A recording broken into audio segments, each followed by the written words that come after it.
I'm leaving that appointment, I'm like sitting in the car travelling back, and I can feel like my eyes are almost like ready to well up, thinking not achieve what I wanted to achieve in 2022, but then I'm still supposed to try and carry on doing the bodybuilding stuff, but not actually knowing if I'm going to be able to actually do bodybuilding.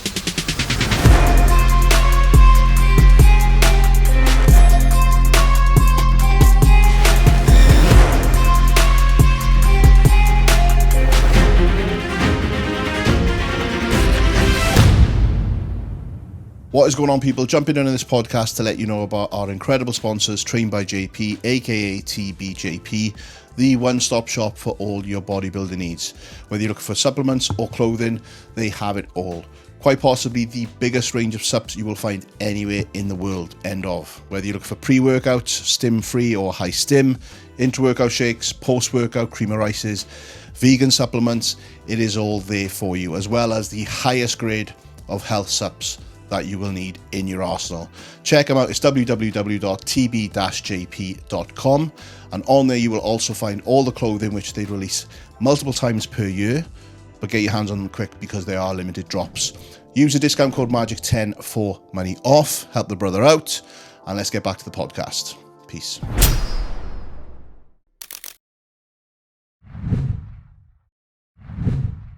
What's going on, people? Welcome back to the Beautiful Struggle podcast with myself, Jay Davis, aka Magic Eye. A little bit of a hiatus in terms of the live in-studio podcasts, but my next guest has had a little bit of a hiatus himself, and I thought, why not bring back the in-studio podcast with the comeback for this gentleman sitting opposite me now. Someone I've been very close to for a few years, and I've witnessed kind of the roller coaster that he's been on in terms of his competitive career. And most recently, you know, it was really good to see everything that he's put in work in the last couple of years come to fruition, and the whole industry see, you know, what I'm sure he wanted to let them see the last time he was up under those lights. So without further ado, welcome him to the Beautiful Struggle podcast, Mr. Marc Hector. Thank you very much. That was a great intro. You like that? Yeah, very good intro. Straight off the top. Modafinil. Is that what it is? It's modafinil, bro. A monster and a modafinil. To be fair, just to before you even go any further, I remember us having a conversation about getting me on this podcast ages ago. So it's not even like it's just something new what's come up. But the very first time I filmed, it was for the JP website, and you filmed. Yeah. And I remember thinking, I don't even know if I could do this. You'd be like, yeah, you'll be fine. So to be sitting here today on this podcast is definitely an honour. So, oh man, I appreciate that. Thank you for the invite. No man, like I've said, I wanted to get you on here for so long because I know, and these guys watching and listening will know how much of a threat you are in bodybuilding, man, and incredible physique. You're a fucking solid guy as well. So when you put those two things together, I always say this: the people that you still see me around, like I've been like doing it like 8-9 years. The people you still see me around and speaking to are the legit ones, and you're definitely in that bag, man. So definitely appreciate that. It's a pleasure to get you on. So I think we'll just. I always say this on podcasts. I don't like to do the chronological. So tell me how you got into bodybuilding. Blah blah blah. Yeah. Let's like start at the top because I can see like how good you feel right now, obviously after the last couple of weeks getting back on the stage, man. Yeah. So let us know, how are you feeling? Right now I feel literally like invincible, in the sense that I was written off like 5 weeks ago. Everyone I think probably knows sort of like my story. So yeah, I've got stage 4 arthritis, but aside from that I've got a bone growth which is around 3.5 to 4 centimeters, which is around this depth there. So last year, December, I had a keyhole surgery operation, which was to clean the area up, which should have been enough to get me into be able to get the range of movement I needed for poses, but also to train. So I seen the post-op videos where I'm sitting in the chair, fast asleep, I'm doing external rotation, my arms going into a bicep position. I'm thinking, great, this is good. Like day one, feeling good. They told me you're going to feel a bit groggy after the op. Going to feel awful. I felt great. Yeah. So to me, that gave me enough to know that, you know what, this operation has done the job. A couple of weeks down the line, wasn't quite moving the way it should be moving, which then led to the second operation, which was in May, so not much of a gap in between. No. And the last appointment what I had with orthopedic surgeon, who did say we're going to have to go from a keyhole operation to open.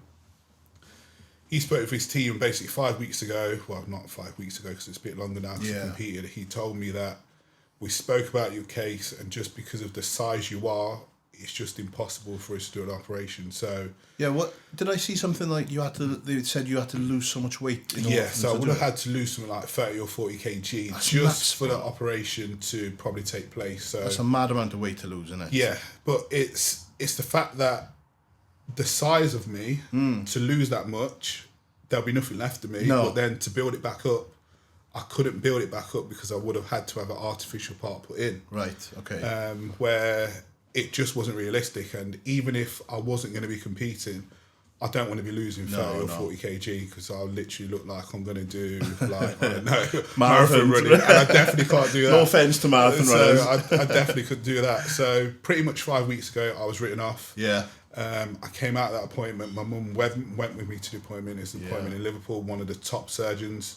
And if at that time it was maybe going back like 4 months ago or 5 months ago, when he told me that news, I probably would have just cried. But he's told me that, and I've thought in my head, I'm going to compete. If this is going to be my last shot, and then I've got to do some form of operation, I'm just going to compete. So spoke with Cuba that same day. Yeah. We pretty much committed while I was still at that train station before I even got back to Leicester, saying that I'm going to compete. We knew there was Prague, which was an option. Yeah. And then there was also going to be the big man weekend. So I'd initially done a sort of mini cut. And if anyone knows Cuba, a mini cut is like you're pretty much peeled. You're peeled, yeah. Yeah. So I got down to that point, so I was almost in shape anyway. But I couldn't still pose. So front lat spread, couldn't really do a front lat spread properly.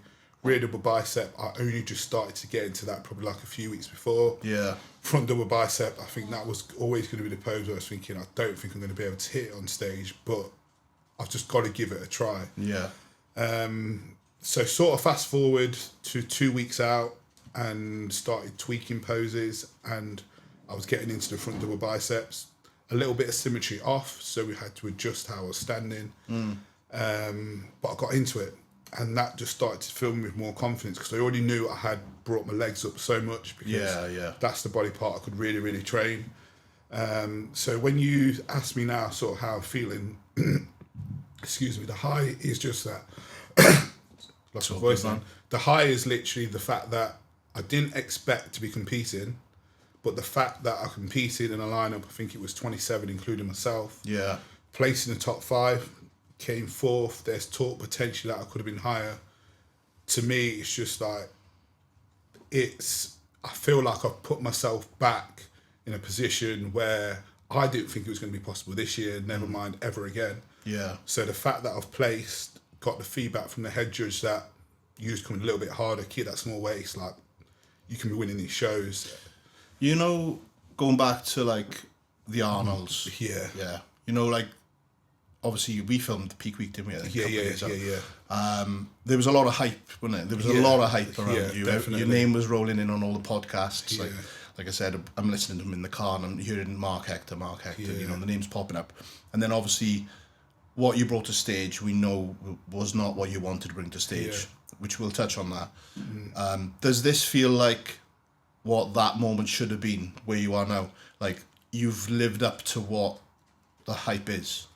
Yes and no. I feel like this is redemption in the sense that I liked how I looked at this show. Yeah. Whereas in 2022, I didn't quite nail it the way I would have liked to have nailed it. So for me, if bodybuilding was to have ended and I've never competed again and my last show was 2022, then that would have been very hard for me to take. So one of the reasons why I started to be coached by 𝘗𝘁𝘁�𝑚 wasn't the fact that, how can I say, that anything was necessarily wrong with how it was with Cal. Because me and him had a great relationship. The fact that he put his own coaching to the side to train with me and go through the process. I really enjoyed that. So even leaving him as a coach was a very, very hard decision. But I think what sort of led me to go towards Cuba was that the fact that we didn't really know each other in the capacity of we're friends. And me and Cal are like really friends. And maybe because we were friends, I was able to get a little bit more leeway, but that didn't maybe help me the way it should have done. And we could have had a conversation and things could have changed, but I wanted to go to someone who I seen sort of from behind the scenes, like, looks like you're nailing everything. Yeah. And people talk about genetics and yeah, I've got great genetics, but what if I can do something 5% better what you're doing, what's then going to take me to the next level? Yeah, yeah. So in the sense of, am I happy? I'm happy that I brought a better look to the stage, because if this was then the end of my bodybuilding career, I can say, you know what, I'm happy to bow out with how I looked. But riding that wave now, knowing how my shoulder feels. It's not the end, no. It's definitely not the end. Good. It's definitely not the end. Yeah, it's good to hear, man. Obviously, we've seen you popping up on podcasts now as well. Like, most recently, the one with like Dennis James. Yeah, I think even that was mad. That's what I wanted to ask you, because like these guys, obviously, you know, I know you're from that era. You're an older gentleman like myself, so you know, you're one of the younger kids in the game. You know, you've been in the game a while. So how does it feel for these like legends, like those three, Chris, Milos, Dennis, to be like speaking to you with the respect that you deserve as an athlete, man? Because I've watched it and I'm like, that's sick. Honestly, I feel like I'm literally on top of the world, because I was coached by Ernie Taylor. That's who I won my pro card with. And I remember Ernie telling me stories about how it used to be with Milos and Chris Cormier, and how it used to be with Kevin Laverne, Dennis James. So I know like some of the background stories when Chris Cormier came to Temple Gym. So I know these background stories. So initially, I think one of my friends tagged me in a comment. I think it was from the podcast with Martin Fitzwater and Dennis James and Milos and Chris. And one of my friends tagged me in a comment and said, you should really get him on the podcast to actually know his story on what happened, because they was talking about Martin said he's got some imbalances. I saw him within his physique. So Milos replied and said, yeah, I think it'd be great to get him on. So I messaged Milos and said, I seen that you had commented on that, like really appreciate that. And he came back with some really good feedback saying #bodybuilding, like, this is bodybuilding. I'm like, wow, Milos, this is who helped Samson get to where he placed in the Olympia, winning the Arnolds. This is like really nice to hear that from him. But I also reached out to Dennis and I just said, thank you very much for your mention, because he actually compared me with, he said, if anyone should have been compared with 𝘿𝘐𝑬𝑚, I would have liked to see Marc Hector compared with 𝘿𝘐𝑬𝑚, just because of how he's looking. Yeah. And I thought, wow, that's pretty amazing. So I just sent him a DM on Instagram saying, seen your comment, really appreciate it. It means a lot coming from someone like you, because I know obviously who you are through the bodybuilding, like growing up in that sort of era, watching those people. Yeah.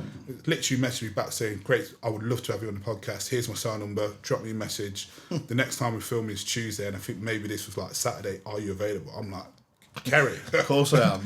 Dennis James is like messaged me and he wants me on the podcast. So to get that message and to get that invite and actually for it to actually take place, that felt really good. Like, for me, placing fourth, it was like a win anyway, because I didn't think I was going to even get on stage. I think as an athlete, I always compete to win, but the fourth place to me was like a win, because it started to get me mentioned again. And I think as an athlete, when you're away from the stage for a period of time, unfortunately, my hand was forced because I was literally injured. That's why I was off for so long. Yeah. But to get back on and to make an impact, even place at the top 5 in one of the biggest lineups, beat even, I think, Andre Presti, he's qualified for the Olympia before. To me, that's like, he's a serious bodybuilder. Yeah, I think that's like massive wins for me. So and that's the thing, innit? It's like, obviously, we compete to win. Yeah. But sometimes you've got to take the wins, and that comes in a different form, innit? Yeah, definitely. Like, I did this year, like, obviously you were there at my first show back after it. I got in last year, and I called it a day, and then I did that show. Yeah. So that, to me, just getting back up there was a win, and that's my little small bodybuilding endeavour. So for you to be up there with giants. Yeah. And, you know, Yeah. coming fourth, mate, that's like... Yeah, I was really happy. And I think one of the things that I was really adamant about this time is, like you said, there was a lot of hype in 2022. And I think we'll probably touch on it like you said, but one of the things I wanted to do this time around was do bodybuilding the way I used to do it. So when I won my pro card in 2018, not many people knew I was competing. Okay. I think I maybe had a message from Rob Taylor at the time, like, are you going to be doing the Amateur Olympia UK? And I was like, oh, I'm not sure. I literally played everything down because I didn't want to make a fuss. I just wanted to put the work in, do what needed to be done, then step on stage and literally leave it to the judges. And hopefully they'll look at me and think, wow, this physique's what we're looking for. Yeah. And that's how I wanted to play this prep. And because I wasn't posting no updates, I think that probably maybe went against what people probably thought I would look like. Right. But in my mind, I always knew, because I'd done that pre-prep phase for the 10 weeks and I only had, I think it was 5.5 weeks in total, but half of that week, so it's only 5, was lost because I was so fatigued because I've been travelling with Carrie to shows. Yeah. So we had 5 weeks, but I knew within that 5 weeks from where I was and how we've done pullbacks before and mini cuts with Cuba that I was going to be in. And because I was going to be in, I was like, I don't need to post an update. Yeah. When I step on stage, you'll know that I mean business. And I think the biggest fire for me within was knowing that this could be my last show. So if this is my last show, if you told me I've got to eat 0 carbs for 5 weeks, I would literally eat 0 carbs for 5 weeks, because I need to almost redeem myself from 2022, but also I wanted to step on stage looking my best as well. Yeah, like you used to do it. I love that, because the first time I heard about you, I think I know what you you're know what I'm going to say. PCA Wales. Obviously different federation to the NPC and that, but cut that bit out. Cut that bit out. But I wasn't even like in bodybuilding as much as I am now, so I wasn't even at that show. But my mates that I roll around with were all there, and when they see that I'm filming with you and I know you and we're mates and that, it's like, oh, I remember when Mark stepped on stage. I'm just out of nowhere. I think people were even saying like they saw you sitting in the crowd first before you'd actually got on stage, and you're sitting in the crowd, your fucking shoulders out here, and they're like, who is this fucking unit? Next minute he's up on stage and then just blows it away. So I think that's something that you've always kind of done, like you said, you know, you just turn up and you've done the work and just turn up and show it, and that's something that's lost now, isn't it? And I get it. We've got obviously you've got sponsorship, you've got obligations as an athlete, so it's a very hard thing to balance. I think how things have evolved now in the industry, with the day and age we live in, especially with bodybuilding, everything is in the spotlight. People want to know how you're looking, people want to know what you're eating, they want constant updates. And I get it to an extent, because people are invested into the journeys of the athletes who they want to see. And this is where you'll find the bodybuilding pages will message like, what you looking like, have you got updates? I've got loads of updates. I got messages from like the Sulos like saying, you're looking really lean and you compete. And I'm like, got a shoulder injury. Like, see what happens. I can't really do much. I'm getting AJ Kelly saying, can you send me some updates of how you're looking? And I'm just like, I don't really want to send it. Nothing really to send. I'm just kind of just reversing. But during this period, I know what I'm working towards, but I just didn't want no noise. I just wanted to do it in the background and just step on stage and I wanted it to be like how it used to be. When I stepped on stage at amateur, it's like, wow, where's this guy been? Did you have any temptation to upload anything at all, though? You know, when you're in like back end of prep, and you're like, obviously, there's probably more days where we feel horrendous how we look. We're like, oh, I look shit. But then there's a couple of days that pop up here there, and you think, fuck me, I'm looking sick. And then those moments, like I've done it, you get carried away. You'll post the picture, and then like an hour or two later, you're like, oh fucking hell, I hate that. Let's take it down. Did you have any temptation to post at all? There was a few moments where I'll look at a check and I'm like, I'm in. I'm in. I'm much better than where I was. Like weeks ago. I should post something. There was a time when I actually went to see Cuba. I think it was probably about 3 weeks out.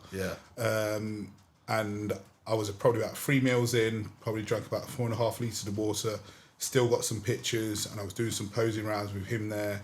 Carrie was there, and we've got his black backdrop, and he was just like, mate, considering how much water you've drank and where you are this time of day, it was like, you look sick. And the legs, you can see the condition for the legs, for the abs and everything. Carrie's like, I want to post this. Can I post it? Can I put it in black and white? Can I post it? I said, don't post anything. Yeah. It's like, I wanted to post it, but I was adamant that because I didn't want to put it out there, let's just keep rolling with it and just leave it as it is. Leave a little bit of a suspense. Yeah.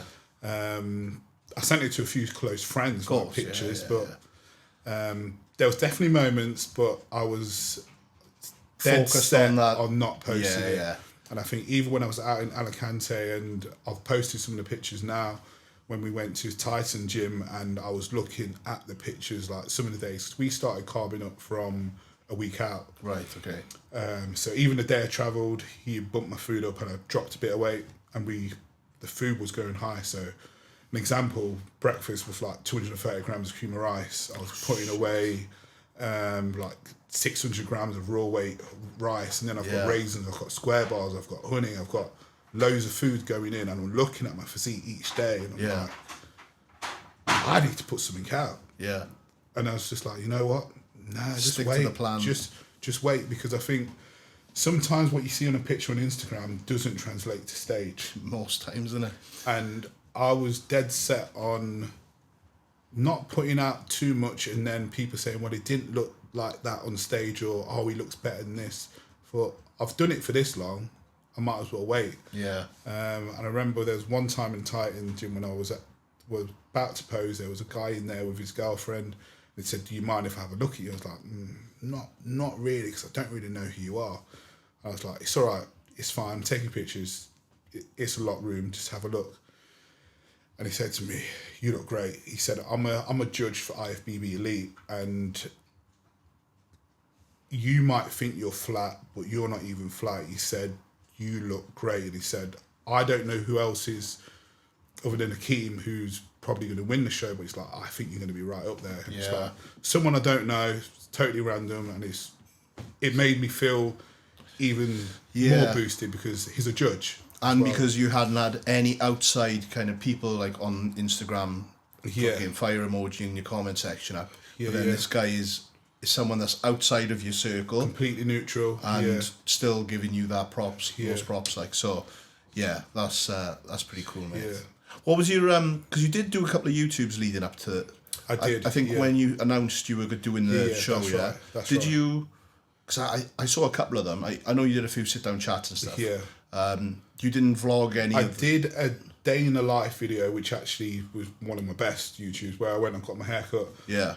And I'd done a check-in, what I was probably 2 or 3 meals in, because I had to send some pictures over to Cuba. Yeah. And my videographer at the time, he got quite a few pictures, and I was like, you're going to have to cut this one out. You're going to have to cut this one out. I was like, I only want a few pictures being showed. Yeah. So there was a few what was there, and I think actually some of the social media bodybuilding channels actually use those pictures, but there was loads more, but I just was adamant, like, I don't want you showing all that. And even though I was a couple meals in during that day, I know I was looking good because I was so close to being ready. And this is where Cuba's saying, we've got to pull back on steps because you're pretty much there. Yeah. Is with Cuba, was that something you both decided as well, like in terms of like staying under the radar going into that show? Was he cool? So there was actually a point, I think it was probably about 2 or 3 days before, he was like, you've got to post. He said, you've got to post, let's try and build some hype up. You're looking so good, like, and if anyone knows him, he doesn't say anything unless he means it. Yes. And I was thinking, you're probably right. Maybe I do need to post it now. And I'm looking at these pictures. I should post it. And I went literally on Instagram to post it. And I was talking to Carrie, and I said to her, I'm not going to post it.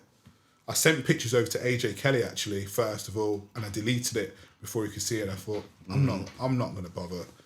I'm just going to leave it. Leave it. Are you happy you did that? Yeah, very happy. Yeah. Very happy, because I think if I posted it, yeah, especially because it went to AJ's going to post it and everyone's going to see it. Yeah, yeah.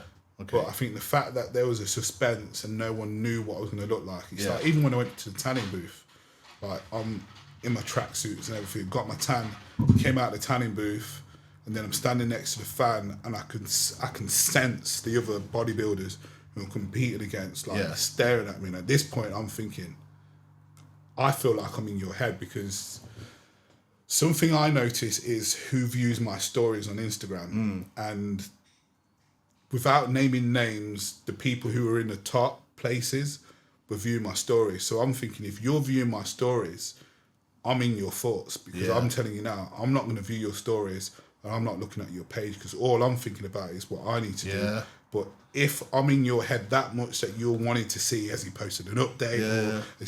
I feel like I've got one up. I mean, it's like mental warfare, that. Honestly, but that's literally how my mind works. Because I feel like it's a journey and you need tunnel vision. And if you start to get sidetracked, bodybuilding is hard as it is. You're competing against certain athletes. If you start to look at what they're looking like, you can be thrown off track. So I thought the best thing for me is actually just focus on what I need to do. If I need to post something for my sponsors, get on Instagram, get off, just lay low. I know I'm just resetting this timer on this camera, but I'm going to keep talking anyway. I know exactly what you mean, because your boy fucking Carlton got right in my head in the lead up to the Did he really? show this year, yeah. Because I saw, obviously, I knew him from, obviously, Cuba coaching him, and then I knew he was doing that show and the updates, and I was seeing his updates, and I was like, oh, fucking hell. But I think that's also like a two-way thing, because he probably won't want me to say this, but he also knew that you were doing a show as well, and you've got a good amount of size. So it's like, as a judging panel, it's either I'm going to go with a guy who's got a bit more size, or I'm going to go with this guy who might not have as much, but's got the shape, so it could literally go apples and oranges job, either way. And my job as his sort of friend was to try and like, mate, you need to keep your head on here. It's like, if anyone sees me at a show, even at this last show, I don't mix with any athletes. I found a room, I was lying on my back, had my headphones in, I'm literally in my own world. You'll probably think that I'm the most arrogant person there, but it's just because I don't want to get involved in conversation with you. I don't want to interact. All I'm literally thinking about is from the moment I walk on stage, and for that free pose in 45 seconds, I know exactly which poses I'm hitting, in which order, and I'm just rehearsing that. So I'm preparing myself mentally for what I need to do when I'm on stage. And if I start to get detracted by you're doing this or you're doing this pose, then it's throwing me off track, and I can't allow that. And that's just how my mind works. I've seen you actually, and I did that in my Backstage. my very first competition as an amateur. There was 13 people. Back in the day of UKBFF, didn't even have a tan, had baby oil. There was one of the guys from the local gyms who was backstage helping me pump up. He was like, Mark, you're right. Because I was literally just standing in the corridor and everyone else is in like the pump up room bit. I was like, I'm perfect. He's like, you sure? I said, just let me be. I'm all right. I just need to take myself away from everyone else and just think about what I need to do. And I think that's just the way I've always been. So going forward, looking ahead, because obviously we're still in this game, thankfully. Are you going to be doing the same approach, like going forward to your other shows? Obviously, your profile now, I think your profile and your stock level is going to be higher. They love saying that these days, the stock, your stock in the industry. So going forward into more shows next year, would you take the same approach of like being silent going into the shows, or would you be a bit more open?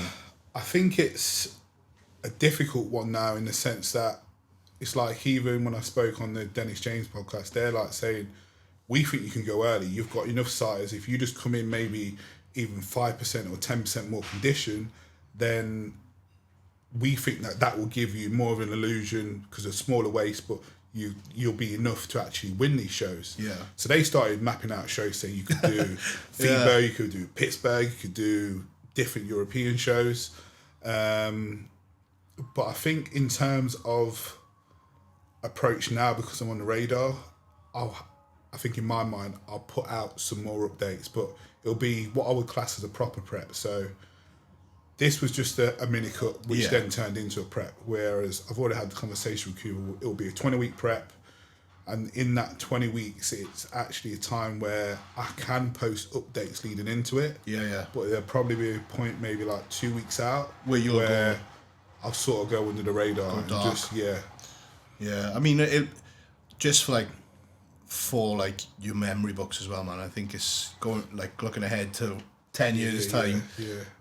You're gonna want to have something to look back on, like Definitely. in terms of like the YouTube and stuff, because I know that you do regular YouTubes for like Peter and that. Yeah. So it'd be a shame not to, like, especially after like this. I get it why this one was dark in terms of the prep, because it wasn't a full prep anyway. But I get why this one was, because mentally where you were, especially mentally from after 2022 Arnolds, what you dealt with post show there, then obviously all the shoulder stuff. So I get that. But looking ahead, I think, comeback season, which it effectively will be, it'll be a cool moment for you to just cherish and look back on, regardless of what happens with the shows. So with regards to the Arnolds, then I was waiting for. We're gonna have to go. I was waiting for it. We're gonna have to go there, innit? So, like, I know throughout that prep, I'm just going by conversations we've had when we filmed. I know you were kind of macro tracking your food. Yeah. And I think you've switched it up now. Yeah. Okay. Yeah.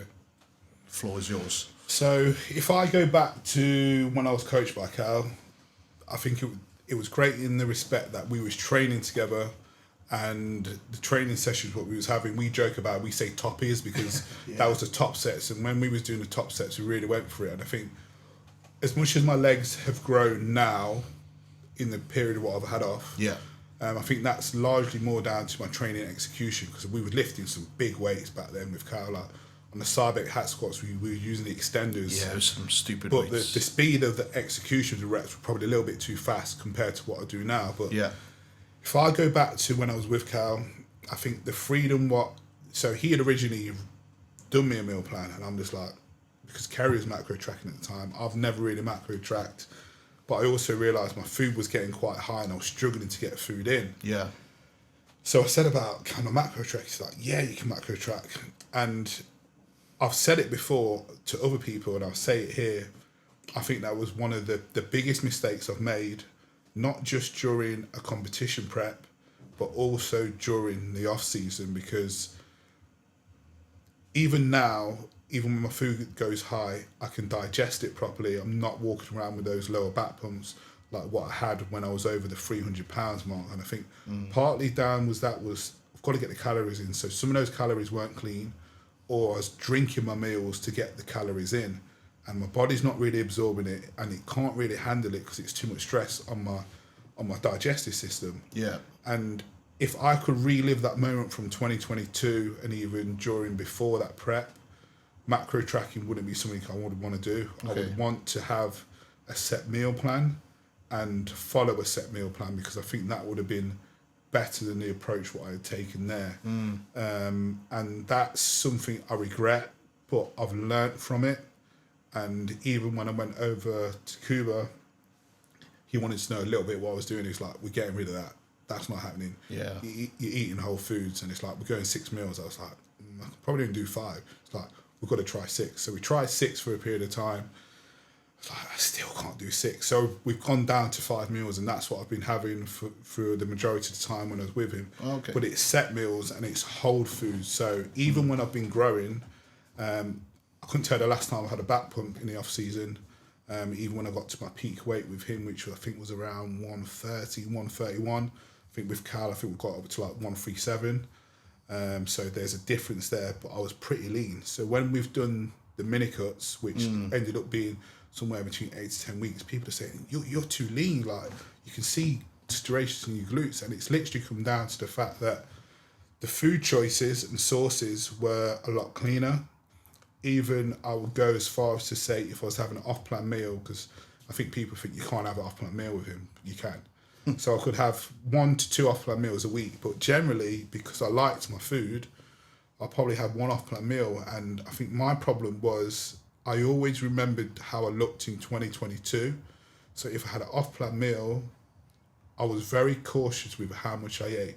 Right. I didn't want to eat over, even if my appetite was high. I didn't want to go in excess, because I know that would impact me for the next couple of days afterwards. So if anything, I was being more reserved in the fact that I want to still be able to manage my food for the next few days. I don't want to go overboard. So I've kind of gone the reverse way. Kerry's like, you've never had an eating disorder before with food, but it almost seems like you got one because you can't relax around food the way you used to. And I really think it comes down to 2022. I wanted more from that season. Yeah. And I don't believe I delivered. And partly is down to that. Although I had a very long prep and I should have been in shape, partly down to that, I do believe it's down to the macro tracking. And I don't think it would have been bad if the food sources were better. But I think there was occasions where it's just like, I shouldn't have been eating that. Yeah, like, obviously what you were eating behind the scenes when you're macro tracking, and you would, like, I can see it on your face when you're talking about it, you would never eat that stuff now. So, it's obviously played a part because we've seen the difference in the look, obviously. I've tried macro tracking, man. I just can't. I'd just rather a meal plan anyway. Yeah, it's easier. You don't have to think about it. You don't have to go from day to day, and it's definitely helped me moving forward.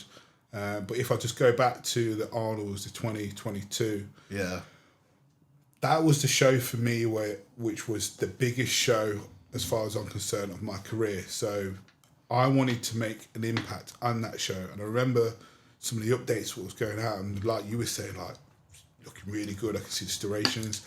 I remember some people saying, I remember me and Cal saying, oh, this is me flat, but you can see the striations across the shoulders, across the chest. And I think day one carb up, I think how I looked at day one carb up, because I was like, if I stepped on stage then, I think that condition would have been great. But I think we pushed a little bit too much, and I think we lost a little bit. And I remember coming off stage after pre-judging, I was like, Cal, what happened? It's like, you need to lose another 5 to 10 pounds. And that hurt because there was a lot of build up behind it. And if you asked me if I felt pressure going into the show, I didn't feel no pressure because I generally thought I was going to hit the mark and look the way I needed to look. Yeah. So I remember then thinking, this is pre-judging just done. Got to go back on stage in a few hours. I'm probably within the top 5, or I've got to battle to top 5 to get that spot off Jamie. So I've got to try and pose as hard as I can to try and pull some water out and come in tighter. And I remember my posing routine, I felt absolutely awful going back on stage thinking, I've got to do a posing routine. And really? I've not watched it back. I've got it sent, I've never posted it. And because I filmed it for you. I've got the posing routine, I hated it. And I'll tell you why I hated it, because it was really in my head in the fact that you've told me I need to lose 5 to 10 pounds, and then I've got to go back on stage and try and enjoy this moment, and I've got a posing routine already rehearsed. I'm like, I can't even remember my posing routine. So then we had that, battled, I got a 5th place, and I thought, okay, I'll take 5th because the lineup was pretty hard, but I wanted to be higher up, so I'll take 5th. The next day, I should have been doing a photo shoot with Photo Arts by Jay. Still wasn't feeling too great. And a couple pictures into it, I said to him, Jay, I can't film this. I said, I'm just not happy with how I look. I just need to get back home to Leicester. Can't stay in Birmingham. I just need to get back to work. And that's when I said to Cal, just like, what could we do to get even better? So started doing more cardio, and Carrie was competing in France the week after. Remember, I spoke to the head judge that day, Jay Cutler, Flex Wheeler. They're all like, you've got a great shape, you've got everything you need, you've got good bodybuilding structure. I still got the videos, which was, someone was recording it for me, but it's like, you need to be more conditioned. Like, you can't step on stage like that, you need more condition. So that was in my mind. So I started doing cardio like twice a day. My calories went stupidly low. But I was happy to do it because I wanted to be better. Yeah. So Carrie was competing in France that following weekend, and I had no intention of competing in France because I was always going to compete a couple of weeks later. So it was just 7 days between those shows, yeah? Yeah, so I wasn't going to compete in France at all. I think there was like an Italy show, which would have been like 2 weeks later, which we were thinking of doing. I remember messaging Cal, and I was like, oh, how's Carrie getting on? She's like, yeah, she's doing all right. I think she probably would have like appreciated your support, like sort of being out. And it's like, I said, looking at a Eurotunnel, like, I think I can get out here if I travel like a couple of days before. It's like, oh mate, if you can do that, yeah, do that. And then I'm seeing my weight coming down, I'm seeing my condition getting better. And then the list came out for who's competing. I was like, well, from the Arnolds, who placed above me, which was Patrick Johnson, I was like, and he came second. And I was fifth. So I was like, maybe I could just sneak a qualification because I've got leaner. So I applied to the Pro League, asked them if it was a possibility. They're like, if you can get that contract signed and get it back to us, you can compete in that show. This is literally a couple of days before.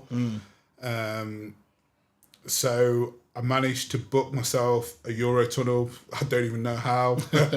Sort out food prep. I remember, I think I travelled from Leicester to London St Pancras at like 5 o'clock in the morning, but I was down Pure Gym at 3 o'clock in the morning doing an hour cardio. This is the day before the show. Day before I'm competing. Yeah. This is where I'm travelling. Yeah. So I've done my cardio, got my dad to give me a lift to the train station, gone there. Carrie doesn't know that I'm coming down, so I'm coming there to surprise her and watch her compete. Yeah. Because she's competing that same day.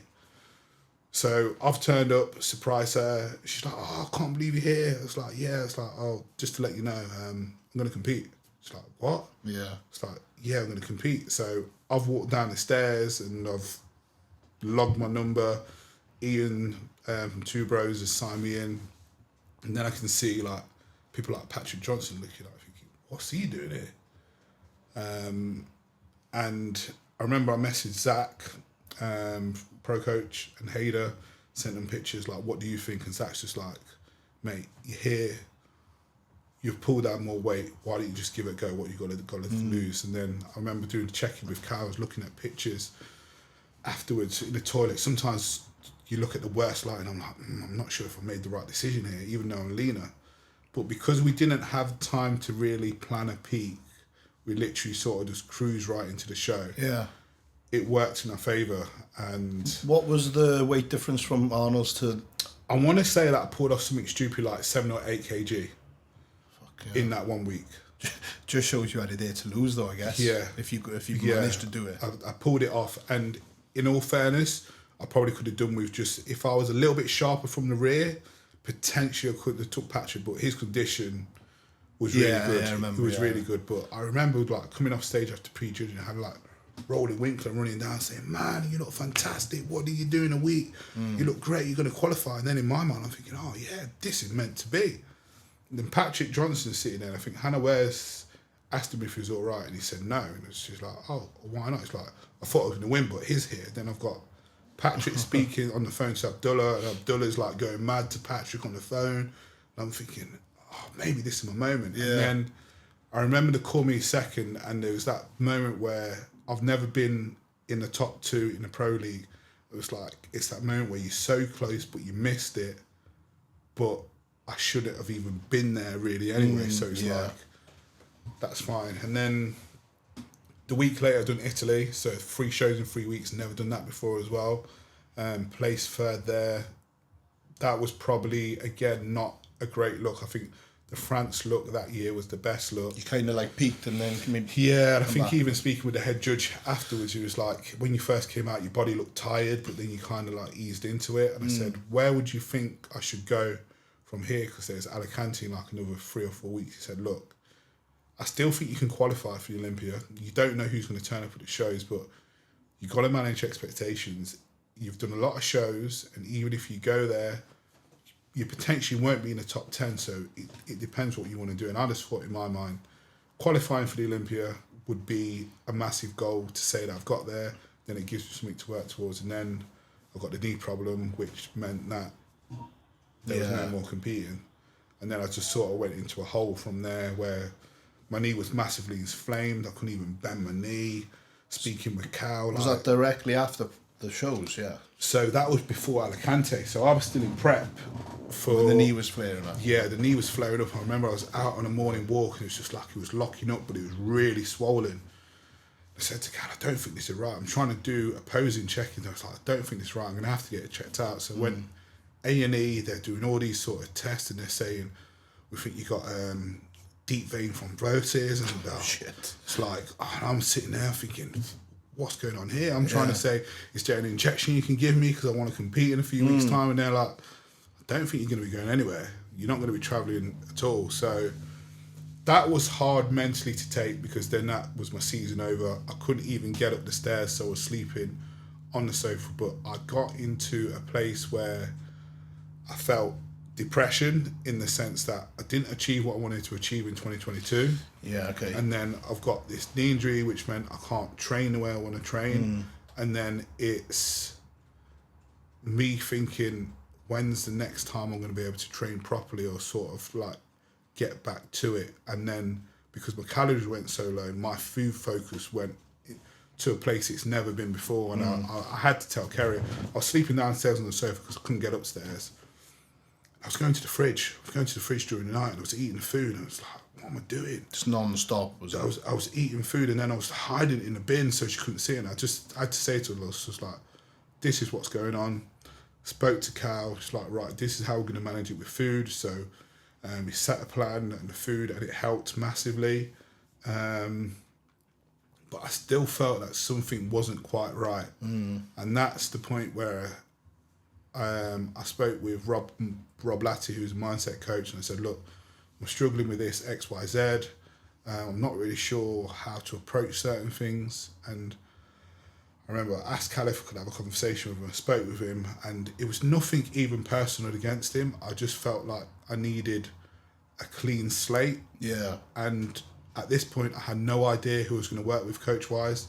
Yeah, because you did your own thing a little while, didn't you, after that? Yeah, I had no idea what I was going to do. I just felt like I just needed to like break away. Yeah. And I think part of that breakaway is because I felt like I was in a hole, and I just needed to just be and try and work things out. Yeah.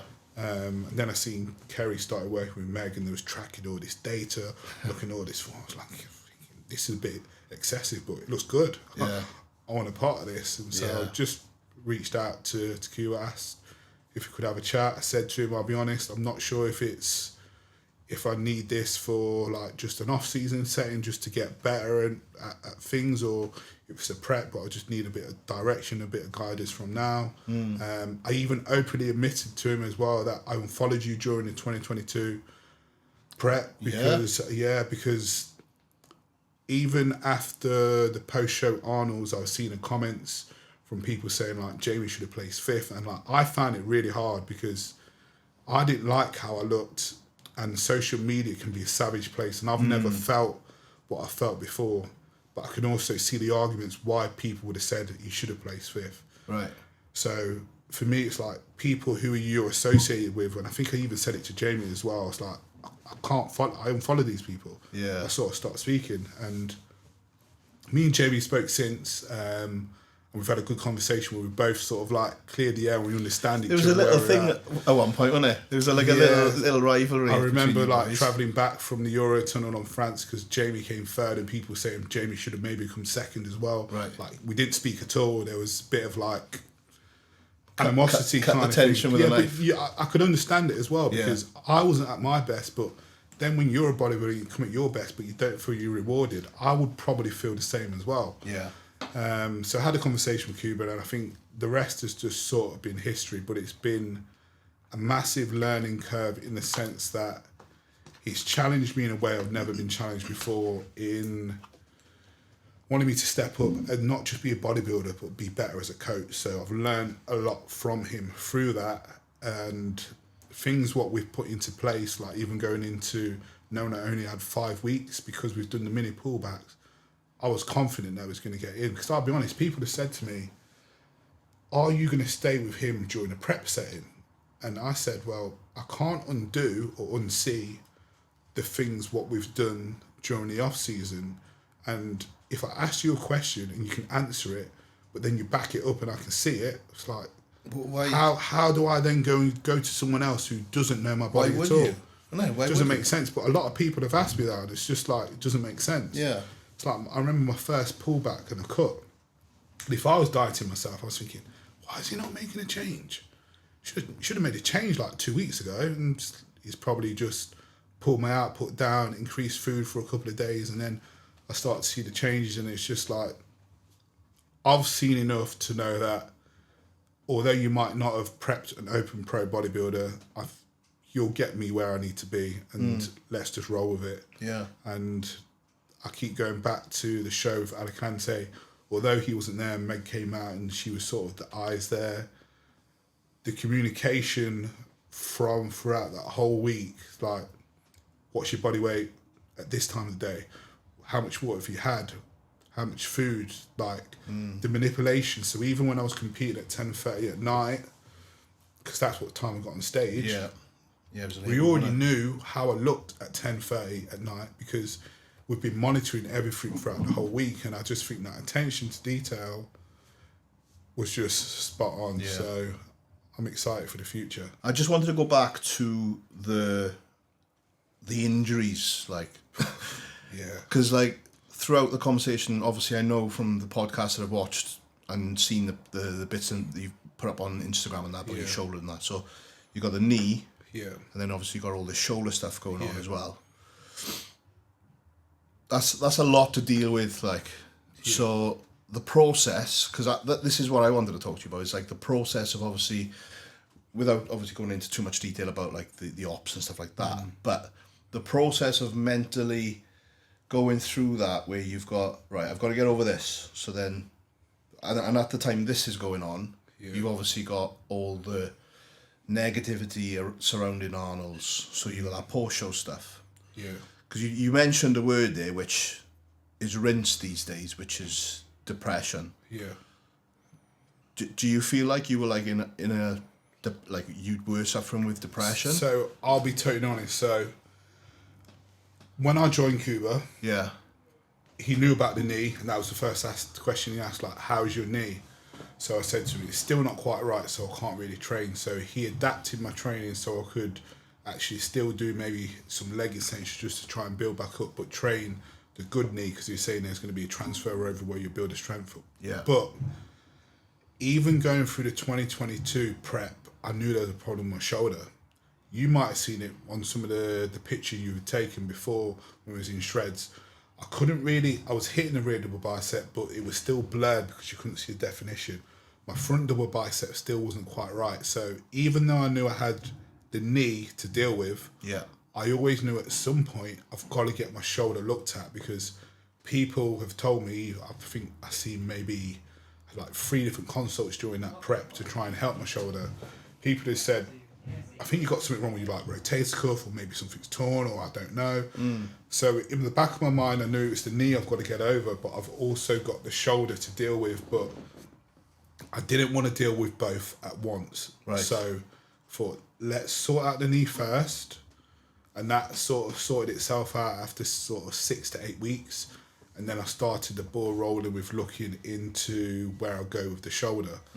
I had MRI scans kind of come back and tell you like something's going on, but we're not quite sure, but it's arthritis, but maybe it's something else as well. And then the first person I went to off the back of the MRI consult pretty much said, for your age, I've never seen a shoulder look like this before, but I've never seen no one look at your size. Like, literally think that's, I know you want to be a bodybuilder, but I think that's like your career over. Carrie's gone with me to that appointment as well. So I've come out of there, it's like, do you know if there's anyone who might be able to help me in the UK? It's like, I'll ask around, but I'm not really sure. I'll get the notes like typed up and sent across, but honestly, for where you are, I don't think you're going to be able to do what you need to do. And this is in what, like 23 now, is it? Yeah, this is like probably around the start of 2023. So I'm leaving that appointment, I'm like sitting in the car travelling back, and I can feel like my eyes are almost like ready to well up, thinking not achieve what I wanted to achieve in 2022, but then I'm still supposed to try and carry on doing the bodybuilding stuff, but not actually knowing if I'm going to be able to actually do bodybuilding. So I'm communicating this back with 𝘗𝘳𝘰𝘶𝘥𝘭𝘺, and he's adapting my training plan throughout the whole of the time. I've never been able to train properly since I've been with him. He's constantly adapting having to adapt things to try and work around it. And I hear people talk about depression, and I've had clients who suffered depression, and it's ironic because at one point I actually had a business when I was at university, which was myself and a friend helping people who's going through mental health, so exercise for mental health. So using exercise as like an intervention to help you get away from actually using antidepressants to try and help yourself feel better. Yeah. There were some mornings I'm waking up, so Carrie will wake up and she's a workhorse, so she'll wake up early and want to work, and I'm like, the alarm's gone off, I'm not getting out of bed. I'm not getting up, I don't need to get out of bed because I can't train properly and I feel awful. I've still got this in the back of my mind, you're not going to be able to compete. And if it wasn't for her physically preparing the meals and having the meals there, I probably wouldn't have ate because I didn't want to eat, because I felt that low within myself that why should I kind of still do this? There was times then when I was going into the gym, got my training plan, and I'm the biggest guy in the gym, and I'm going in the gym and I'm thinking, I can't even lift the weights that I need to lift. And I literally felt like the whole gym was staring at me. No one's looking at me, but in my mind, I think everyone's staring at me. Paranoid. I was saying to Carrie, I was like, I've got to get out, I've got to go. It's like, why? It's like, I just got to go, I'll see you at home. And then she messaged me like, I'm gonna come back. It's like, no, you stay. I'll just do me. I was thinking, this isn't a normal feeling. So inquiring, trying to find out who I could maybe see with different surgeons, to try and get some more opinions. But the best way I could say it, I didn't have a lot of coaching clients, but when clients started to drop off, I felt a sense of relief. So I was thinking, it's less one person I've got to talk to or communicate with, because I'm not in the right headspace, and the last thing I want to do is put my negative feelings on you when I'm here to provide a service. And I felt awful. So much to the point where the only times I probably felt that I started to feel better with myself was when I had my children, because I don't want them to see me low. So when I've got my children, it's like, yeah, happy Mark, putting a face on. Yeah, and then when they've gone, it's kind of just like, I'm a shell. Yeah. That's tough, bro. But throughout it all, Cuba's always asking, how are you? What can we do to adapt the training? And I was adamant, I was still turning up, I was training. Was he aware of this mental thing that was going on with you? So Carrie actually messaged him and said, you know what, he's struggling, but he's not telling you to the extent of how bad it is. So I remember we had a phone call, I think it's one evening, for about 45 minutes, and he's just like, if you're struggling, you need to let me know. If it's with clients and I can help you, give you advice, let me know. I'm here to support you fully. So he was aware of it, and he started to check in even more on me to see how I was doing. Yeah. But I think one of the biggest points for me why I wanted to still turn up to the gym was I still had hope that it could be better. Yeah. I come from a family where I grew up in a Christian house, and my parents are really religious, and they're always saying, God will find a way, you'll be all right, you're fine, you'll be all right, it's going to work out. And I can't see it, I kind of hear what you're saying, but I'm still not quite sure. And then when I speak to friends like Oscar's like, you're going through this for a reason. You know he's always got a story. Mate, I was going to say, if you spoke to Oscar, he's definitely going to... Oscar's like, you're going through this thing. for a reason, and you're not sure what that reason will be, but when you come to the end of it, you'll understand why you had to go through this to get to here, to get you to a different point. So Cuba was the one who said to me to reach out to Ali Narani, so the one who done Nathan Diash's biceps, because he's a shoulder surgeon. So I reached out to him, went and seen him at his private clinic in London. He said, this is the reason why you got the shoulder problems. You basically need a keyhole operation just to clean it up, clean out the joint, looked at your MRI scan, everything will be fine. The problem was the MRI scan, what I had was an upright MRI, and I don't think the images quite showed the extent of what the bone growth was. So he's looking at the osteoarthritis saying, we need to clean out that because it's really, really inflamed, but it's not showing the level, because I've got pretty much a bone growth that big there. So how can you get to external rotation when you've got literally something blocking your hair? Yeah. But he was adamant that we can get that cleaned out, and he said that should just be enough for you to get into those positions. So I left that appointment like, well, it's on. Yeah.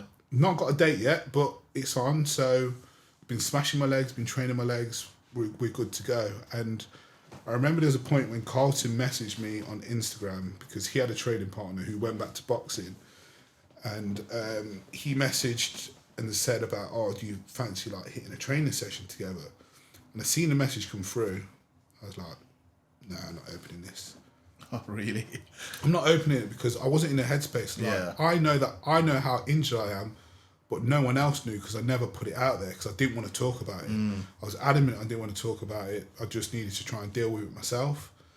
And it took a while before I actually got back to him. And when I got back to him, it was months later, and I said to him, explained to him what's actually happened with the shoulder, and he said, let's just give it a session, see how it goes, see if we actually like each other, because we knew it of each other, but never really spoke properly. Yeah. First training session we had, we literally went, he'll say, we hardly spoke. It was literally, you do exercise, I do exercise, you do one, you do one. Didn't really talk. Then at the end of it, I was like, you good for tomorrow? It's like, yeah. Let's train tomorrow. So that actually helped me having a training partner. So it went from being that person who didn't want to be in the gym or trying to find the most quietest time in the gym to go and train to, I've got a training partner who now expects me to be there, but a training partner understands what I'm going through, who's there to support me, who's also coached by the same coach as me. So Kuba's then changed the training plan to mirror it because he's saying you both need to work on similar areas to improve anyway. So it's like, this is great. Training with him, that massively helped because he then became this person who wasn't just a training partner, but a person who was like a best friend, checking in, how are you doing? How's things getting on today? Are you still good for training this time? Do we need to change anything? And that really helped. Then I got a date through for the shoulder operation. And throughout this whole time, although the upper body wasn't really growing the way I would like, I was seeing my legs change. I was like, I've never seen my legs change like this. Part of that was down to Cuba wanting training videos, and I've never really sent over training videos. Like, I'm sending you a training video of a lying leg curl, and you're telling me my lying leg curl isn't right. It's like, how can you get a lying leg curl wrong? This is what I'm thinking. How can you be telling me that I need to be doing it this way or you need to change it? And then when I've done it, I was like, I've not felt it like this before. And then when I start to see the growth, what's coming from each exercise, and I've changed the tempo, I was like, there's a method to this. So because I started to see the changes through the legs, just keep going because the legs got to grow. Yeah. The upper body will sort itself out at some point. And we finally got there. I kind of turned the corner in terms of the depressive state because I had a training partner who then sort of pushed me and supported me alongside my coach, and obviously I've got Carrie, I've got my family as well. Sounds like there's a few like positive triggers going on from different points to bring you back to... And then another turning point was I was doing my interval cardio during the off-season, Stairmaster. My brother sent me something over and it was Mark Coles talking about basically, he does like a coaching program scheme. Yeah. My brother sent me this over. It's like, this could be something like interesting for you. So I looked at it. I think I clicked like on it. Didn't really know at the time, but it's like Mark Cole's his thing. If you click a like and he knows you, it's going to reach back out to you. I ended up signing up to it for 6 months. All right, okay. So signed up to that, had a conversation, told him sort of where I'm at. It's like, I'm not sure if I'm even going to be able to do bodybuilding again because of where I'm at my shoulder. He explained why he had to stop bodybuilding and stuff. Yeah. And my coaching at the time was pretty much rock bottom because I wasn't interested. Yeah, okay. I was getting enough because I was being supported through my sponsorship, and I had a few clients to like pretty much get by each month, but you always want more. Mm-hmm. So when I signed up to that program, and then he was saying, I think you could be getting this figure a month and this figure a month. I'm like, yeah, whatever. I've signed up, and then once you start getting the confidence back and you're building back a business, when you're getting more clients through and you're helping people, but then you've got a direction for a date with your shoulder, you can see your training's getting better. Like, my self-esteem and confidence started to go from wanting to wake up at 9 o'clock to actually, I'm waking up at like 5:30, 6 o'clock because this is when my days has got to start because I've got to be productive. And that massively helped. But I still think the thing that was probably one of the most defining moments was that the fact that I kept on turning up when I didn't know if I would ever get back on stage again. And this is a slogan I wear and say all the time: the ability to progress at all costs. And if I didn't keep going to the gym, even on the days when I definitely didn't want to go to the gym, and if it wasn't for Carrie still making those meals, because I probably wouldn't have ate. If I was on my own, I wouldn't have done it because I didn't want to eat. Those are the moments where I can look back now and say, if I didn't back myself to still turn up and put that work in, I wouldn't have been able to step on stage the way I stepped on stage and the way I looked. Yeah. And I think that's an important message for anyone who's going through hardships. There is going to be some low moments that you'll never expect, and you never want it to happen to you. But there's sometimes, like Oscar said, you've got to go through something to realise what it's trying to teach you. So for me now, it's kind of put me back on the radar with bodybuilding, but it's also put me in a better position with coaching. So the way I sort of work my day now is like, I've got a client base of people who compete and lifestyle clients who I enjoy coaching, but I also enjoy my bodybuilding even more because my mental clarity and well-being is like, I've not put all my eggs in one basket. So if bodybuilding was to end, I've got coaching, but I'm thinking I can do both. You're just as passionate about both. Yeah. Yeah. And even going back to 2022 when I had clients, I was thinking, right, well, don't want to do too much coaching because I'm going to make it with bodybuilding. And it wasn't the way. But now, the position I'm in, so we've got timelines mapped out for where we want to go sort of now in sort of like in this off-season period and where we want to go with shows. Yeah. I'm very adamant that I'm going to qualify for next year's Olympia.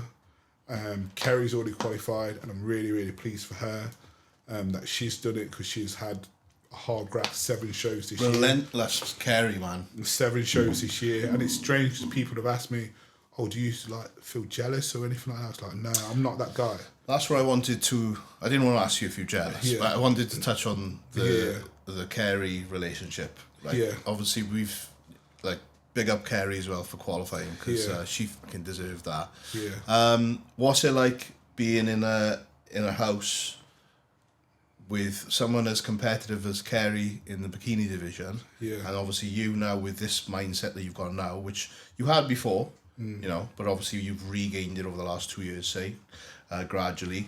What's that household like with two of you going at it?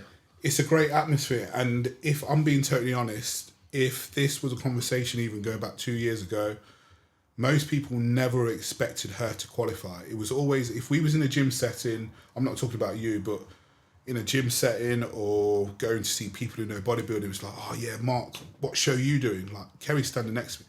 No one's asking her that question because no one sort of believed that she could do it. Yeah. And I think it's more of the hype around the time. Yeah. And definitely when I was there. Because I remember being there and Carrie was on prep as well. Yeah. Peeled out of her skull. Yeah. And the conversations were always directed towards you. Obviously you'd always ask Care how's your prep going, etc. But I think from the outside looking in, if someone was to say who's going to qualify for the Olympia at the Mark and Carrie, it's going to be Mark. That's right. Where obviously you've had what you've had happen, and now obviously Carrie's qualified prior to you. So like you said, man, I think the conversations were definitely directed in your.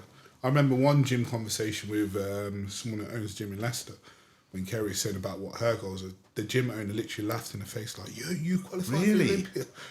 I think she got it recorded like, you're not going to qualify. These girls got this look in you, whatever.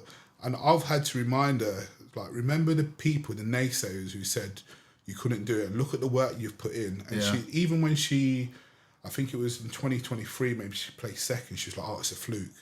And then she competed again in 2024, and I think her first show in America, she placed like 13th, like second call out, first call out. But I told you it was a fluke. It's like, it's not a fluke. You've got what it takes. So when she got 2 second places this year, 2 third places, and then she actually went and won Romanian. I think that was a lineup of like 30 people or something crazy like that. It's like, so for me, it's like, I'm glad that you've got it, and I don't mind that it's you who's got it and I haven't got it yet because Yet. my mindset is exactly, I'm going to get it because from where I was to now, even now with my shoulder mobility, so I've invested, so I've seen a physio who's really good. A lot of bodybuilders are now going to him as well. I think James went to him just recently.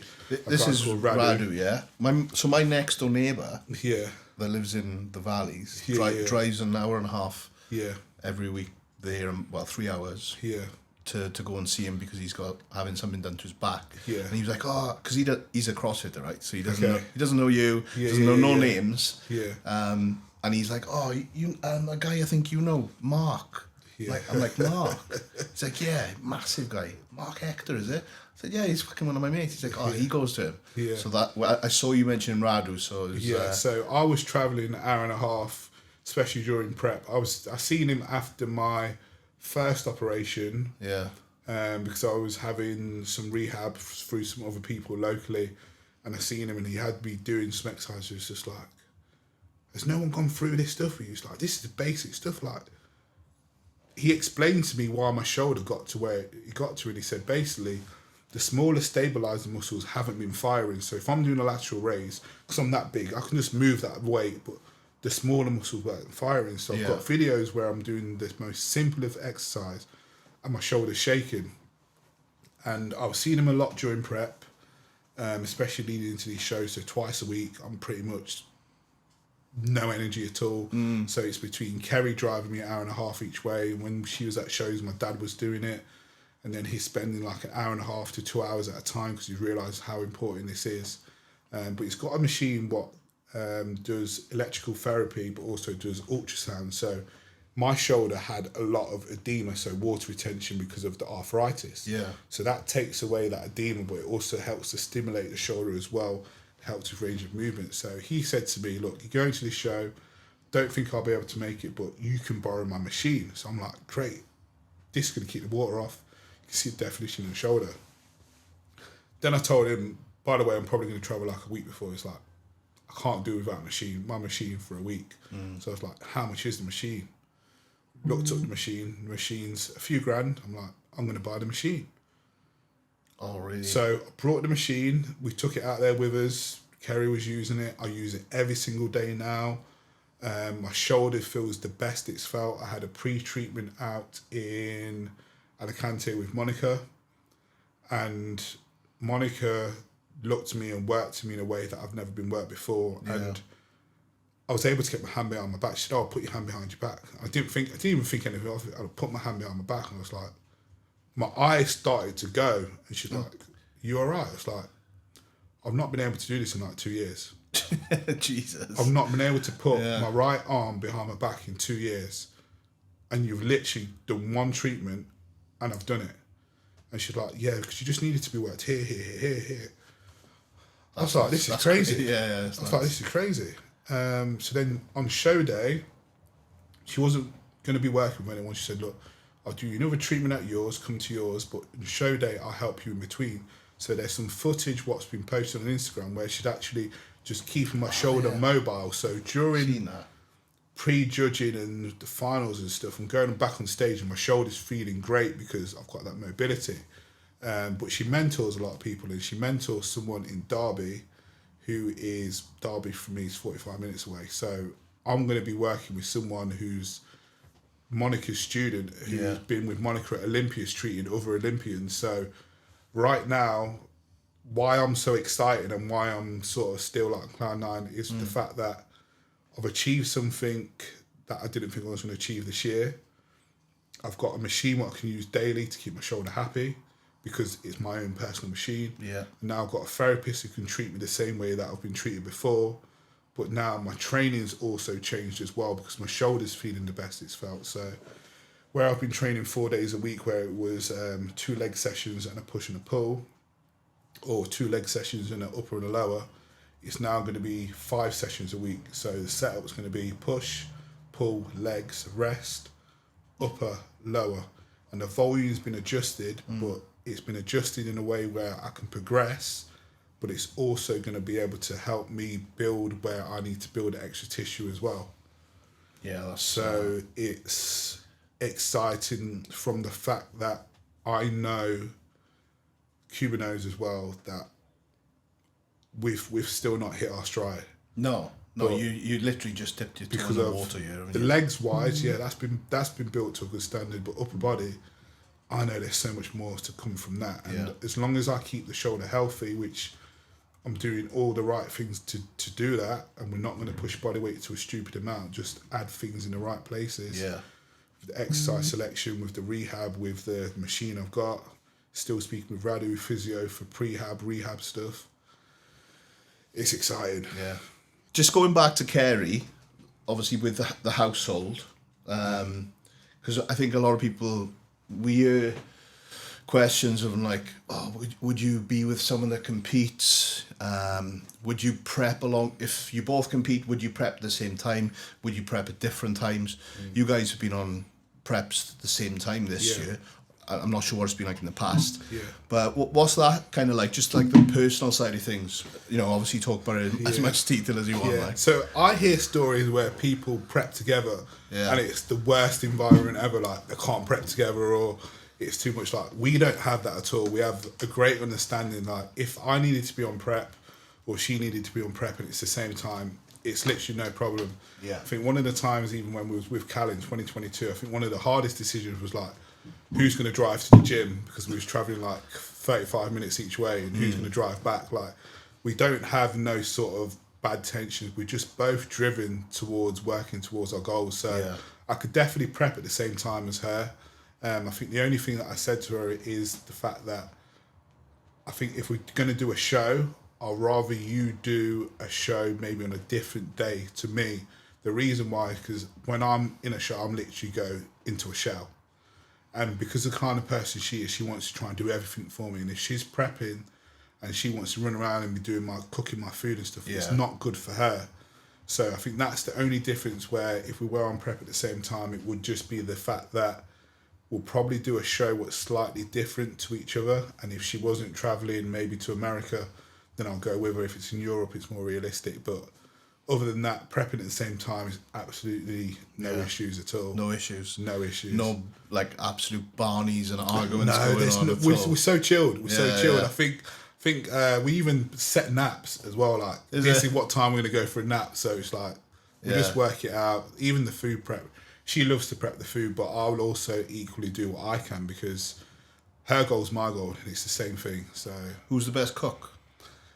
Well, she was awful at rice. There was one video what I'd done before with years ago on YouTube, and she was trying to cook rice. I was like, "What are you doing?" And I was like, "You can do better than that." She's like, "Well, you do it." And I had to cook. She's like, "I didn't know you could cook rice." Like, well, I never needed to cook before because you've always wanted to do it. But we've got a rice maker now, so we're all good. Just use the rice we're all maker. Good. Yeah, we're all good. So we take it in turns. Like today, she wasn't feeling 100%, so I said to her, "Use Carrie when your client work." I've got the sort of food prepped, so. Don't mind at all. Yeah, that's cool, man. But I prefer her to cook because then it gives me time to just chill. Nap. Yeah. Well, yeah. Extra naps. So the Carrie stuff was stuff we had through on Instagram, but it's touching on the shoulder thing again because obviously everyone's following like along with the shoulder stuff, and some guy said, do you think that like managing, he's put in inverted commas, the shoulder injury as you did in preparation for the contest in Alicante is the best solution, or are you looking for ways to solve the problem permanently? I mean that's surgery, isn't it? I think this is the hardest point because the fact that what they've sort of told me, the way to get around it to like get rid of this bone growth is actually having a surgery, but it's not really a practical solution. But now I've sort of seen a glimpse of.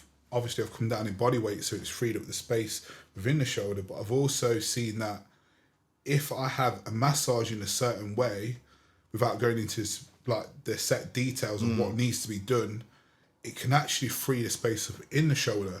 And I remember speaking with Coach Baxter, who's really, really knowledgeable and someone I should have thanked on my YouTube, but there's so many names and I forgot. But he was saying about the thoracic space, you need to open up that space, which then creates space in the shoulder.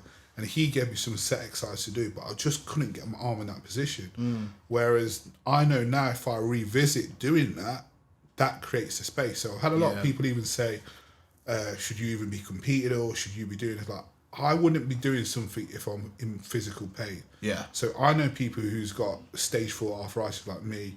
They go to bed, they're in pain, or they need painkillers. I don't need no painkillers.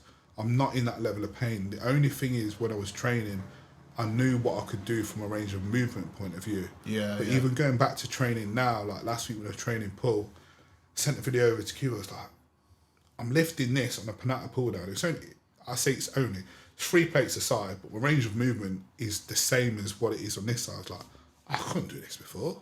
So you're seeing mad changes, like I'm seeing mad changes, so that Yeah. gets me excited because it's Yeah. like, right, I've got a new training plan, but I know I've got someone who's going to treat me the way I need to be treated, and I've got a machine what I can use multiple times a day, which is going to keep Yeah. down inflammation, and that's also going to manage the shoulder. Now, on the Dennis James podcast, they mentioned stem cells. I spoke to Yeah. Radu about that, about stem cells as well, but also with stem cells, generally, you need to give a period of time when you do nothing for it to work properly.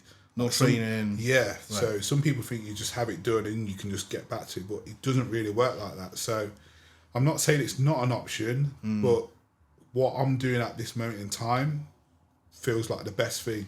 And if I felt like I was in physical pain, which I'm not, or I'm relying on painkillers, it wouldn't be something I'm going to put my body through because I've got to still think longevity. Yeah, you've got everything in place. Like everything's in place. Yeah. For you to be able to kind of get over this rather than actually go through all that. Like you said, it's not practical, is it? To have I think that one of the surgery? hardest things is because I didn't want to talk about my story, and I did, and it's reached a lot of people, and it's helped me even grow my client base because people have gone through different problems. But some people have reached out, and with the greatest respect, everyone's got a theory. This is what you need to do, or try this because this is what's going to solve your shoulder. It's like I'm not that person. My case is different to what your mate's case is. Yeah. Like, I can't compare. It's not the same. That's the world we live in now. And Everyone knows. they mean well, but it's just like it's just not the approach for me. Everyone's an individual. It's the same with a prep. My prep can't be the same as your prep because we're different people. Yeah, it's the same as the whole bodybuilding culture. Yeah. There's always someone that knows exactly what you need to do to get where you want to go. Yeah. It's a joke. So with regards to like looking ahead, you've got nothing like month-wise in terms of when you want to go again? We've got a rough idea of sort of timeline-wise. I'm not going to go into too much detail on that, but the plan and the goal is to qualify for next year's Olympia. Will you be active in 2025? Like in Competing? Yeah, like will we see you a lot, do you think? On the circuit, without a doubt. Yeah. Yeah. That'll be good, man. I definitely want to compete in America next year, so that's definitely something what I would love to tick off and compete. But there's also shows in Europe as well, but without going into dates, I would love to get qualifications for next year and the year after next year. Got you. So that should answer enough We know of where my mindset's at. Yeah. That'd be cool, man.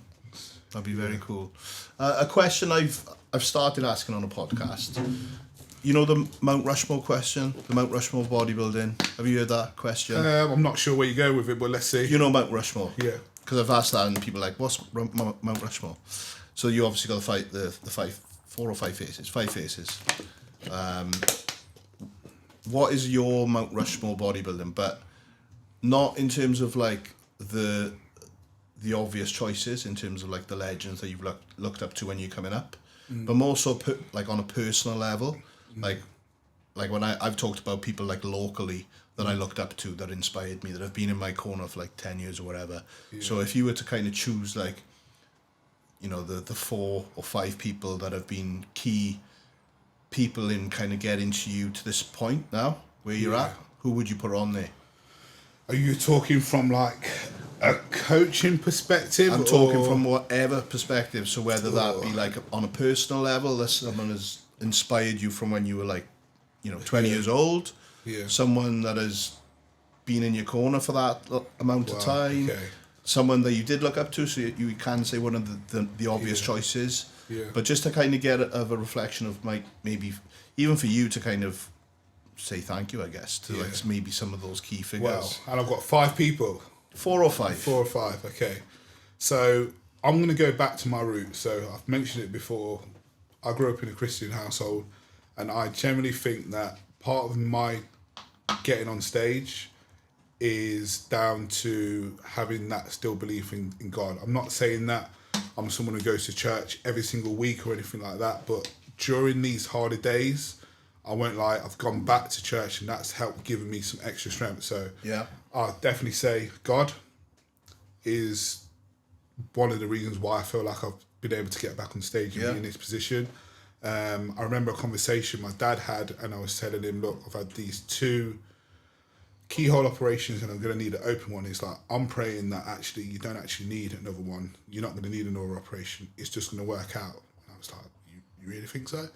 And I still think that comes back to God.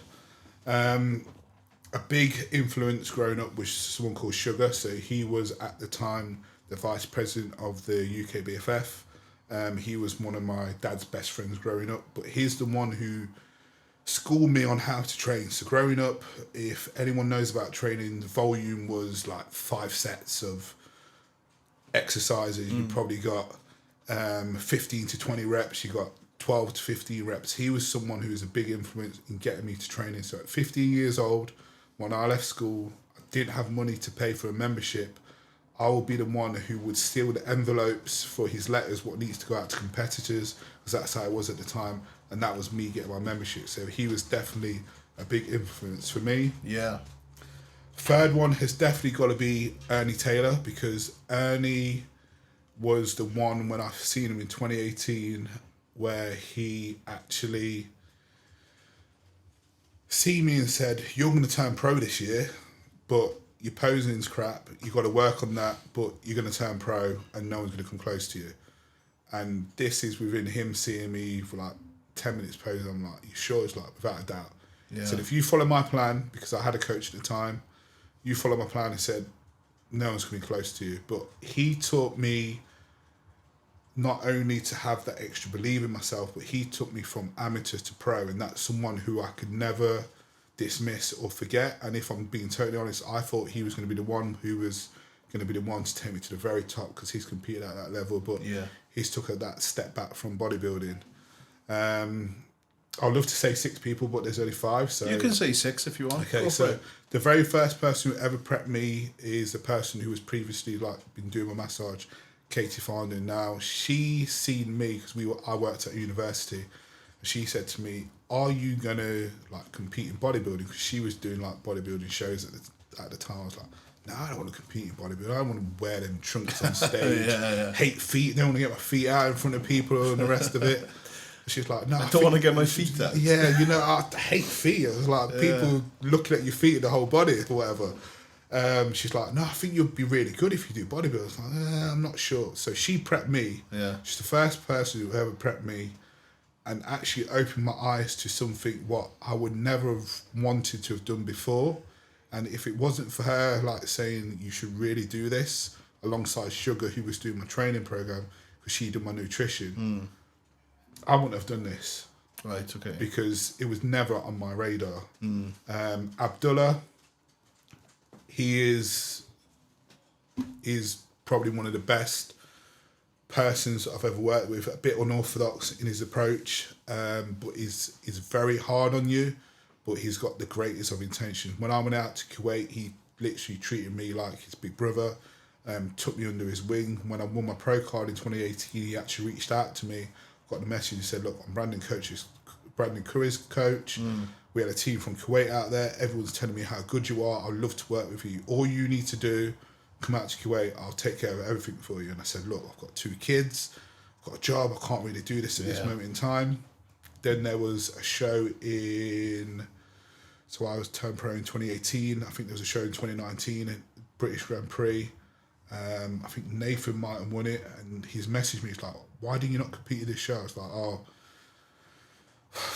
didn't really think I was ready, didn't really know what I was doing. It's like, "Look, Mark, the offer's still there. If you want to come out to Kuwait, I'll speak with Badr. We can do it, get it on." I went out there, and he was coaching Brandon Curry at this time. Brandon Curry's won the Olympia, and he treated me like I was Mr. Olympia. Yeah. He made me feel like I'm not just this bodybuilder who's just starting out. It's like, you're number one. And that's the mindset when I was going to shows. So even when I was going to like the British Grand Prix in 2020, and I was going up to the front, and Ian's looking at me, he's thinking, why is this guy so serious? Because he, Abdullah's embedded in my mind, like, once you step into that arena, you've got to be switched on. You've got to be that focused. And when I seen him at the Arnolds in 2022, when he was with Patrick Johnson, me and him are cracking jokes. Patrick Johnson sitting there thinking, why are them two so friendly? Because we've still got such a good bond and connection. Yeah. And then I said, the last person is my current coach, is 𝘗𝘁𝘰𝘵. It's been a revelation in the sense that he's pushed me not in only bodybuilding, but also in coaching. And for someone who people probably see as a very, very hard figure, he's been hard on me, but he's been hard on me because he knew what my expectation and goals were. So he's held me accountable for that. And for that, I'm very grateful, because I think if I didn't have that person to push me now to a new height, Yeah. I don't believe I would have been elevated to where I am now. And so those are the 6 people who I would say have definitely helped me within my journey, and I'm grateful to have them in my corner. And that's not to dismiss the other coaches who I've worked with as well, because they've all played a part in my journey. I didn't become the bodybuilder I am today without input and guidance from other people. So I'm grateful for them too, and I think that's important. And aside from that, my sponsors. I was going to get to that. Okay, you were going to get to that. No, I was just going to ask you if you wanted to say thank you to any sponsors. I've just got to say a massive thank you to Jordan and Carrie. And I've said it before on posts, I've said it in messages as well, sent it to them, because I know in bodybuilding sense, you, like you say, you stock.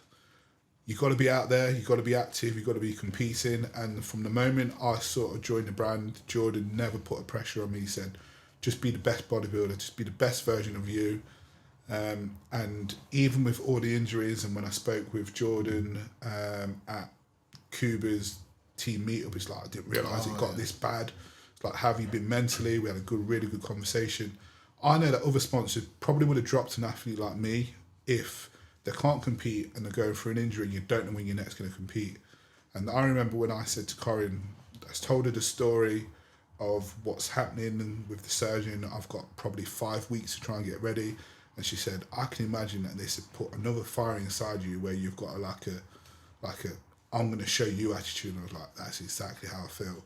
It's like, if there was a brick wall in front of me, I felt like I'm going to knock it down because I need to get to where I need to get to. But they've been great as a brand. And to me, I'll be honest, even if a brand came along to me and offered me treble or more of what they could offer, I wouldn't leave. And it's simply why I wouldn't leave, because loyalty to me means a lot. And they've stuck by me through one of my hardest moments. And as a brand and as a couple, both of them, I honestly can't thank them enough, because they've supported me so much. Yeah, sick, man.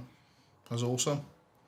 I think we'll call it there, bro. Okay. But thank you for finally coming on. Yes, we made it. We made it. So I'll be honest, one of the reasons why I didn't actually come on the podcast before is not because I didn't want to come on, because I definitely did, but I was in such a hole where I didn't want to talk, and I found it really hard to actually even communicate and probably even get my words out. So it's definitely been like a full 360 in the sense that I'm in a better place physically and mentally.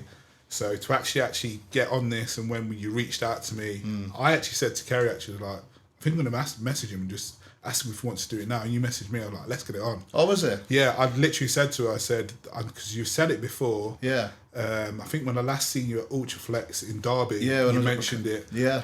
And I said to Carrie, like, I think I'm going to reach out to him and see it. You messaged me, I was like, when are you available? Let's get it done. Sick, I'll man. just work it around. So I'm so glad we've got it done. Yeah. And I think from a personal point of view as well, it's great to see that you're part of the JP brand, because I've seen your journey as well through the bodybuilding, everything you've done through videography, but also the fact that you're doing what you want to do as a bodybuilder as well. And I've said to you when I've seen you compete this year that I've seen your improvements as well. And as a bodybuilder, we've all got this kind of muscle dysmorphia thing where we don't see the progress what's being made. And I'm even sitting here today and I told you I've seen your progress, so it's great to see. So appreciate you having me on. Oh man, I appreciate you. Got me tearing up. It doesn't take a lot for me to start crying. My YouTube's good now, so I'm all right.